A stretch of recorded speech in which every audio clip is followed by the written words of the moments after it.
ಹೇಳಿ ಸರ್. ದಿನಾಂಕ 8/3/26 ಸಂಜೆ ಫಿರ್ಯಾದಿ ಸತೀಶ್ ಕೆ ಬಿನ್ ಲೇಟ್ ಕಾಮಯ್ಯ ಅನ್ನೋರು ಠಾಣೆಗೆ ಒಂದು ಫಿರ್ಯಾದಿ ನೀಡಿರ್ತಾರೆ. ನಾವು ಈ ದಿನ ಹತ್ತಿಬೆಳೆಯಿಂದ ನಾನು ಮತ್ತು ಗೋಪಿ ಇಬ್ಬರು ನಮ್ಮ ಕಿಯಾ ಗಾಡಿಯಲ್ಲಿ ಬರ್ತಾ ಇರಬೇಕಾದ್ರೆ ನಮ್ಮ ಹಿಂದ್ಗಡೆಯಿಂದ ಏಸ್ ವೆಹಿಕಲ್ಲು ನಮ್ಮ ಗಾಡಿಗೆ ಜೋರಾಗಿ ಟಚ್ ಮಾಡಿದ್ರು. ಆವಾಗ ನಾವು ಇಳಿದು ಯಾರು ಅಂತ ಹೇಳ್ಬಿಟ್ಟು ಕೇಳೋಷ್ಟೊತ್ತಿಗೆ ಗೋಪಿನ ಅದರ ಹಿಂದೆ ಬರ್ತಕ್ಕಂಥ ವೈಟ್ ಕಾರಲ್ಲಿ ಕೂರಿಸ್ಕೊಂಡ್ರು. ನನಗೆ ಸ್ಪ್ರೇ ಮಾಡಿದ್ರು. ಆವಾಗ ಏನಾಯಿತು ಅಂತ ನನಗೇನು ಗೊತ್ತಾಗಲಿಲ್ಲ. ಮತ್ತು ನಾನು ನೀರಿಗೆಲ್ಲ ವಾಶ್ ಮಾಡಿಕೊಂಡು ನೋಡಿದಾಗ ಗೋಪಿ ಅಲ್ಲಿ ಇರಲಿಲ್ಲ, ಕಾರಲ್ಲಿ ಕರ್ಕೊಂಡು ಹೋಗ್ಬಿಟ್ಟಿದ್ದು ಅಂತ ಹೇಳ್ಬಿಟ್ಟು ಆ ಮಾಹಿತಿ ಮೇರೆಗೆ ನಮ್ಮಲ್ಲಿ ಪ್ರಕರಣ ದಾಖಲು ಮಾಡಿರ್ತೀವಿ. Crime number 84/2026 under section 281, 141 within bracket 1 ಅಡಿಯಲ್ಲಿ ನಾವು ಪ್ರಕರಣ ದಾಖಲಿಸಿ ನಂತರ ಸ್ಥಳೀಯವಾಗಿ ಮಾಹಿತಿ ಸಂಗ್ರಹಿಸಿದಾಗ ಈ ಗೋಪಿ ಅನ್ನೋಂಥವರು ಹೊನ್ನಕಲಸಾಪುರ ಗ್ರಾಮದವರು. ಅದೇ ಊರಿನ ಮೋಹನ್ ಬಾಬುಗೂ ಈತನಿಗೆ ಸುಮಾರು 10-12 ವರ್ಷಗಳಿಂದ ವೈಷಮ್ಯ ಇರ್ತದೆ. ಮೊದಲು ಈ ಗೋಪಿಯನ್ನವರು ಮೋಹನ್ ಬಾಬು ಹತ್ರ ರಿಯಲ್ ಎಸ್ಟೇಟಲ್ಲಿ ದಾಖಲೆಗಳು ಅದು ಇದು ಸಿದ್ಧಪಡಿಸ್ತಕ್ಕಂಥದ್ದು ಇದೆಲ್ಲ ಕೆಲಸ ಮಾಡ್ತಾ ಇರ್ತಾನೆ. ನಂತರ ಈತನೇ ಇಂಡಿಪೆಂಡೆಂಟ್ ಆಗಿ ಕೆಲಸ ಮಾಡಿದಾಗ ಆತ ಕೆಲಸನೂ ಸಹ ಈತನೇ ಮಾಡ್ತಾ ಇದ್ದಾನೆ ಅಂತ ವೈಷಮ್ಯ ಇರ್ತದೆ. ಈ ಮಾಹಿತಿ ಮೇರೆಗೆ ನಾವು ಕೂಡಲೇ ಮೋಹನ್ ಬಾಬನ್ನ ಕರ್ಕೊಂಡು ಬಂದು ಮತ್ತೆ ತೀವ್ರ ವಿಚಾರಣೆ ಮಾಡಿದಾಗ ಈ ಪ್ರಕರಣದಲ್ಲಿ ಆತನ ಪಾತ್ರ ನಮಗೆ ಕಂಡು ಬಂತು. ಕೂಡಲೇ ನಮ್ಮ ವಶಕ್ಕೆ ತಗೊಂಡು ಕೂಲಂಕುಷವಾಗಿ ತನಿಖೆ ಮಾಡಲಾಗಿ ಇದರ ಎಂಟೈರ್ ಸೂತ್ರಧಾರ ಈತನೇ ಆಗಿದ್ದು, ಈತನ ಸೂಚನೆ ಮೇರೆಗೆ ಕೆಲವರು ಈ ಕೃತ್ಯದಲ್ಲಿ ಭಾಗಿಯಾಗಿರೋ ಬಗ್ಗೆ ಮಾಹಿತಿ ಬಂದ ಹಿನ್ನೆಲೆಯಲ್ಲಿ ನಾವು ಈ ಮೋಹನ್ ಬಾಬುವನ್ನು ವಶಕ್ಕೆ ತಗೊಂಡ ಅಂತ ಮೋಹನ್ ಬಾಬುವನ್ನು ದಸ್ತಗಿರಿ ಸಹ ಮಾಡಿ ತನಿಖೆ ಮುಂದುವರಿತಾ ಇದೆ. ಮತ್ತು ಯಾರು ತಪ್ಪಿಸ್ಕೊಂಡು ಹೋಗಿದ್ದಾರೋ ಅವ್ರನ್ನ ಪತ್ತೆ ಮಾಡಲಿಕ್ಕೆ 2 ತಂಡಗಳನ್ನ ಪ್ರತ್ಯೇಕವಾಗಿ ರಚನೆ ಮಾಡಿ ಅವರು CDR ಅನಾಲಿಸಿಸ್ ಮೇರೆಗೆ ಅವರು ಯಾವ ದಿಕ್ಕಿನಲ್ಲಿ ಹೋಗ್ತಾ ಇದ್ದಾರೆ ಹಂಗೆ ಹೋಗ್ತಾ ಇದ್ದಾರೆ. ಈಗ ಮೊಬೈಲ್ ಸ್ವಿಚ್ ಆಫ್ ಮಾಡಿರ್ತಾರೆ, ಆದರೂ ಸಹ ಎಲ್ಲ ಟೋಲ್ಗಳಲ್ಲಿ ಪರಿಶೀಲಿಸಿ ಎಲ್ಲ ಕಡೆ ಆ ವೆಹಿಕಲ್ ಗುರುತು ಸಿಗ್ತಾ ಇದೆ. So my team is on the way to Shivamogga. ಶೀಘ್ರವಾಗಿ ಅವ್ರನ್ನ ದಸ್ತಗಿರಿ ಮಾಡಲಾಗ್ತದೆ. ಮತ್ತು ಈ ಸಂಬಂಧ ಬೆಳಗ್ಗೆ ನಮಗೆ ತಮಿಳುನಾಡಿಂದ ಹೊಸೂರು ವ್ಯಾಪ್ತಿಯಲ್ಲಿ ಏನು ಕಿಡ್ನ್ಯಾಪ್ ಮಾಡ್ಕೊಂಡು ಹೋಗಿರ್ತಾನೆ ಆತನ ಶವ ಅಲ್ಲಿ ಪತ್ತೆಯಾಗಿರ್ತದೆ. ಅದರ ಮಹಜರು ಮತ್ತು ಮುಂದಿನ ತನಿಖೆಗೆ ನಮ್ಮ ಟೀಮ್ ಆಲ್ರೆಡಿ ಹೊಸೂರಿಗೆ ಹೋಗಿರ್ತದೆ. ಶೀಘ್ರವಾಗಿ ಮೋಹನ್ ಜೊತೆಗೆ ಈ ಕೃತ್ಯದಲ್ಲಿ ಯಾರ್ಯಾರು ಭಾಗಿಯಾಗಿದ್ದಾರೆ ಅನ್ನೋದು ತನಿಖೆಯಿಂದ ದೃಢಪಟ್ಟ ನಂತರ ಅವನ್ನೆಲ್ಲ ಸಹ ದಸ್ತಗಿರಿ ಮಾಡಿ ಅಗತ್ಯ ಕಾನೂನು ಕ್ರಮ ಕೈಗೊಳ್ಳಲಾಗುತ್ತದೆ. ಸರ್, ಏನು ಮೋಹನ್ ಬಾಬು ಏನಿದಾರಲ್ಲ ಇವರು ಸುಪಾರಿ ಕೊಟ್ಟಿದ್ರು ಅಂತ ಹೇಳ್ತಾರೆ ಸರ್. ಅದಕ್ಕೆ ಯಾರು ಈಗ ತಪ್ಪಿಸ್ಕೊಂಡು ಹೋಗಿದಾರೋ ಅವರೆಲ್ಲ ಬಂದ ನಂತರ ಕೂಲಂಕುಷವಾಗಿ ಪರಿಶೀಲನೆ ಮಾಡಿದಾಗ ಮಾತ್ರ ನಾವು ಖಚಿತವಾಗಿ ಹೇಳಲಿಕ್ಕಾಗ್ತದೆ. ಈ ಹಂತದಲ್ಲಿ ತನಿಖೆಯಲ್ಲಿ ಇದ್ದಿದ್ದರಿಂದ ನಾವು ಯಾವುದು ಹೇಳಲಿಕ್ಕೆ ಅಸಾಧ್ಯ ಆಗ್ತದೆ. ಸರ್, ಈ ಮೇಲ್ಮಟ್ಟ ತನಿಖೆಯಲ್ಲಿ ಎಷ್ಟು ಜನ ಕಿಡ್ನಾಪ್ ಮಾಡಿರೋದು, ಯಾವ ಕಾರು, ಏನು ಗುರುತು ಪತ್ತೆ ಆಗಿದೆ, ಯಾರು ಅಂತ ಹೇಳೋದು ಅಲ್ಲ. ಈಗ ಪ್ರಾಥಮಿಕವಾಗಿ ಇಬ್ಬರು ಅಂತ ಹೇಳ್ಬಿಟ್ಟು ಮಾಹಿತಿ ಬಂದಿದೆ. ಆ ಇಬ್ಬರು ಈಗ ಸ್ವಿಚ್ ಆಫ್ ಮಾಡಿದ್ದಾರೆ. ಆ ಇಬ್ಬರನ್ನ ಪತ್ತೆ ಮಾಡಿದಾಗ ಮೋಹನ್ ಯಾವ ರೀತಿ ಅವ್ರಿಗೆ ಸೂಚನೆ ಕೊಟ್ಟಿದ್ರು ಮತ್ತು ನೀವು ಈಗ ಏನಾದರೂ ಹೇಳಿದ್ರಲ್ಲ ಎಲ್ಲ ಆಯಾಮಗಳಲ್ಲೂ ಸಹ ಪರಿಶೀಲನೆ ಮಾಡಿ ತನಿಖೆ ಕೈಗೊಳ್ಳಲಾಗ್ತದೆ. ಮೋಹನ್ ಬಾಬುಗೂ ಗೋಪಾಲ್ಗೂ ಎಷ್ಟು ವರ್ಷದಿಂದ ದ್ವೇಷ ಇತ್ತು, ಏನು ವಿಚಾರ ದ್ವೇಷ ಇತ್ತು? ಸುಮಾರು 10-12 ವರ್ಷದಿಂದ ಅವ್ರಿಗೆ ದ್ವೇಷ ಇದೆ ಅಂತ ಹೇಳ್ಬಿಟ್ಟು ನಮ್ಮ ತನಿಖೆಯಲ್ಲಿ ಬಂದಿದೆ. ಏನು ವಿಚಾರ? ಅದು ಏನಂತಂದ್ರೆ ಮೊದಲು ಇಬ್ಬರು ಈ ಮೋಹನ್ ಬಾಬು ಅಂಡರಲ್ಲಿ ಆತನು ಈ ರಿಯಲ್ ಎಸ್ಟೇಟ್ಗೆ ಸಂಬಂಧಪಟ್ಟಂತೆ ಕೆಲಸ ಮಾಡ್ತಾ ಇರ್ತಾನೆ.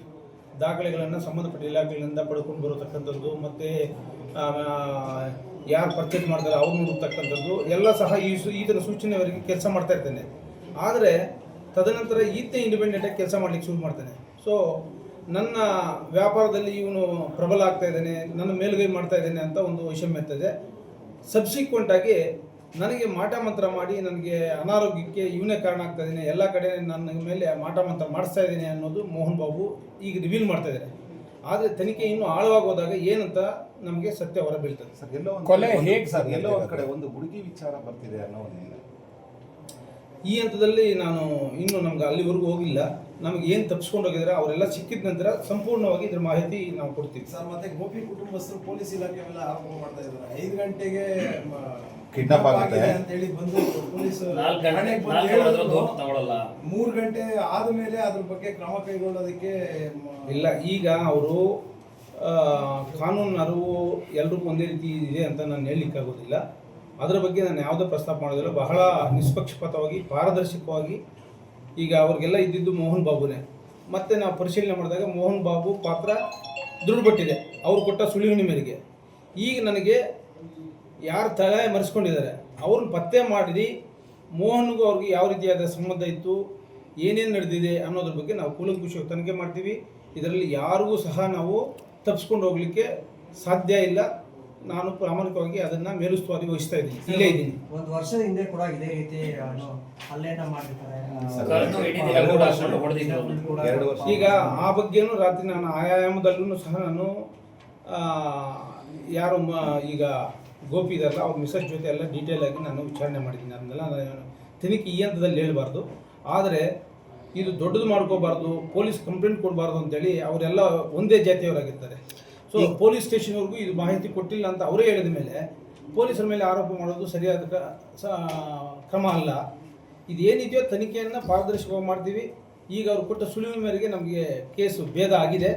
ಈಗ ಫರ್ದರ್ ಏನು ತಲೆಮರೆಸ್ಕೊಂಡಿರ್ತಾರೋ ಅವ್ರನ್ನ ಪತ್ತೆ ಮಾಡಿದ ಮೇಲೆ ಸಂಪೂರ್ಣವಾಗಿ ಇದು ಒಂದು ಚಿತ್ರಣ ನಮ್ಗೆ ಸಿಗ್ತದೆ. ಕಾನೂನಿಂದ ಯಾರೂ ಸಹ ತಪ್ಪಿಸ್ಕೊಳ್ಳೋಕ್ಕಾಗೋದಿಲ್ಲ. IPC, BNSS ಇವೆಲ್ಲ ಸಹ ಇಡೀ ದೇಶಕ್ಕೆ ಅನ್ವಯಿಸ್ತದೆ.